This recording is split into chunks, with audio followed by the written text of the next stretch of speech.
Hey Patreon, once again guys, thank you for your support. This game is some gameplay with me going against a fairly good opponent.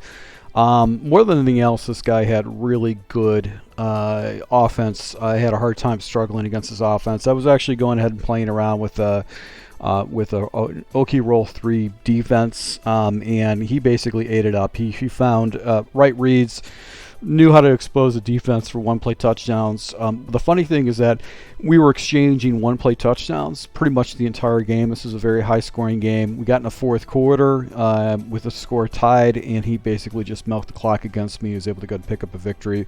But I want to kind of show you the gameplay. And the reason why this game got ugly for me is because I never was able to take a lead. I was always chasing him, or at least making the score even. And he actually did a pretty good job with like disguising his defense. I had a hard time figuring out what he was doing. Right here, actually, he's just hitting me with just a basic, 34 over blitz, and he switches out of it, goes into a different type of a covered shell. I try an 0-1 trap, and his user comes off the edge. He's able to go ahead and get my guy right there into a 2nd and 8 situation. So right here, I'm seeing cover 3 shell, so he presses his guys down, and let's see what I do is I jump into, in this type of situation, I think I went ahead and I just tried to hit him over the top with a big lob. His guys release, so these guys are playing over the top coverage, and really my really good progression right here is off to the right, but I was still peeking at this just to see if my guy can get past him. His edge pressure beats my offensive tackle, and as I'm throwing the ball to try to take a shot up top, he's able to go ahead and get me into a 3rd and 8. So he's using cover 3 match. We're going to come back and adjust appropriately to that and just light this guy up for one-play touchdowns. But he's got me a 3rd and long situation. He's shown me basically a 0 blitz. So basically what I do is I just set this up. This is essentially my 0 blitz bleeder where Hill gets over the top, and I can get myself a one-play touchdown because he keeps pressing his guys. He's going to get off this and release clean. And then I've got my check down with this tight end over the right, but he's sending basically the house, and I'm actually blocking this. This guy comes off, actually slides over. This guy comes off the edge, and as I'm waiting for this play to develop, you can see this is all open, but this guy just kind of gets rubbed off, and it gets off his route. So I'm literally looking to this route as a fast release, but you can see pressure comes in. Fortunately for me, I don't give him a short field, and I end up punting the ball. It's early on in the game. You don't want to give a guy a short field. You want to make sure that you see his offense. The first play of the game was a one-play touchdown that I gave up against a smash concept or a fade concept. So I wanted to see what his offense was. So look at the score right now. I'm down by basically by 2 possessions against him. I actually had a return field goal situation. So now actually he goes ahead and jumps and presses, and I'm just going to go ahead and do shock option because he's been showing me basically a lot of cover 3 match coverage. And this fade concept essentially is really, really good against this type of stuff. You could see this defender actually comes over, picks this guy up. I don't know what he was doing, but he was completely out of position. And 2 is able to go ahead and deliver the ball and get myself a nice little completion. I'm going with like my 3rd string wide receiver, which is not that great of a receiver. He's a 91 speed. He's a short wide receiver, but I basically just lit this guy up with my 3rd string wide receiver because he was constantly giving me those opportunities. Which ironically he was beating me with his 3rd string wide receiver too. So it was like sometimes people's weaknesses are their strengths on offense, so you can usually pick that up.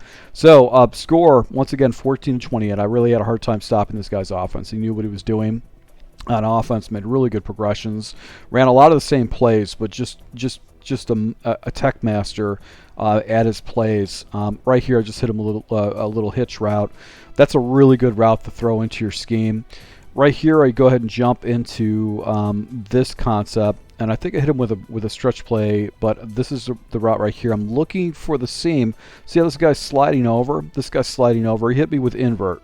So basically just a cover 2 invert, and I read it correctly. There's nobody in the middle of the field. players out of position, and I'm going to be hitting them with these blazing fast wide receivers on the Dolphins. So scores, 21-28. So I'm chasing this guy down. So ball's in the second half here. I need to tie this thing up. He's been blending in zone coverages and cover one right there. Didn't break the tackle, but I just wanted to see if I can get that. So he's using a lot of match coverage, man coverages against me. And right here, I think he's got a pretty heavy box. He's going with basically 34 type coverage. I'm going to see if I can go ahead and hit this man beater right here. Then he jumps out of it. So now he jumps into a different coverage. So I decide to go ahead and switch out of it. Then he bunches up his line right now, so I can't do any kind of run. So I go ahead and jump into this whip concept. I try to read, 1 right here, 2, and then 3 on this. So I'm watching the seam. The guys are kind of falling back in the seam. I'm going to check it down, and look at that defensive tackle comes out. This is going to would probably be a better route, but I want to check it down to that running back route to try to get some yards and just make sure he's aware of that running back route, because it'll open up everything else. So he actually went into cover 1 hole based on the coverages. Right here I go into inside zone or zone play. This guy does not carry, so I'm just going to flip the play and run the ball because I should have the blocking numbers. I'm going to have an extra blocker on that side. The line gets picked up correctly, bunched up, but he actually gets some pretty good block sheds with his guys out there, so that worked out pretty well for him. It could have been an ugly play. That could have went house. Right here, back again at the shock option. He presses his guys down, and I'm just going to be looking for Barrios if I get match principles. So you can see matches up. Defender sticks right here. This guy's out of position. I've got a huge play right here. So going to light this guy up for another huge play. And Barrios just blows by everybody because he's just pressing everybody. He's just tempting me to throw over the top of him. And because the matching principles with the slot wide receiver's not there, I'm able to go ahead and just light him up. So Barrios is just cooking right now as far as that's concerned. So scores 28-35. I decided to go ahead and jump into this play. I haven't really shown it because this has all just been one-play touchdowns. Do a little outside zone, motion this guy over, snap the ball. Snap the ball before I get to the tackle, and I get very good blocking. And then when you have a player like a star player like Hill, they really seal off the blocking perfectly for you. I'm able to go house here with a big play. So I'm running the ball against this guy. I'm hitting this guy with one-play touchdowns, but the problem is that defensively he's doing the same thing. You can see, look at the score. He keeps scoring touchdowns against me, and I'm going to have to call every single route situation against him too. So once again, based with cover 3. Barrios on the fade route. I would love to have an 0-1 trap in this type of situation where he's running that box. We could see Barrios gets positions right there.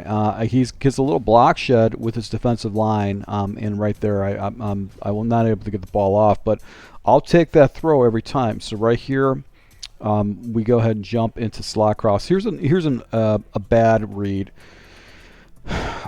This guy should be coming down and pressing and playing this route. I make a bad read on this. I should have been checking it down, but I'm assuming it's match coverage because he's running a lot of match. He actually does over the top. This guy comes down. This is wide open. I misread this completely. I should have been looking to the left side of the field, but I was trying to press to this guy because against match coverages, he doesn't get covered, but I'm on the wrong side of the hash. If I'm on this side of the hash, this guy should open up, but these guys should pull down for match principles. But they go ahead and jump into like cloud principles. I'm able to click on, but you can see Slay was right there to grab it. That's just a bad read. I know it was a good play, but it was a bad decision, bad read. Those are the type of situations where you need to read that correctly, and I was on the wrong side of the field. I should have been jumping in that play on this side of the field opposed to that. So now he shows me some shading. He's got these guys lined up perfectly, but look at this guy. He's slid off, and then he's shaded on the inside. He's got it over the top. So I'm going to go ahead and jump into basically a palms / cover 2 beater. So what I do is I streak this guy up, and I go ahead and take this guy, motion him over, and I've got him in a corner route. And what happens is that this guy will match this corner route, and as a result, because I think he's playing palms coverage, it's going to blow up the over the top coverage with Barrios. So watch once again. Guy matches. Look, gets himself out of position. This guy is the 3-rec hook, and he's trying to go ahead and carry, but he's completely out of position. He's not going to be able to catch up with Barrios, and as a result, I'm able to go ahead and get the ball into the end zone for another touchdown.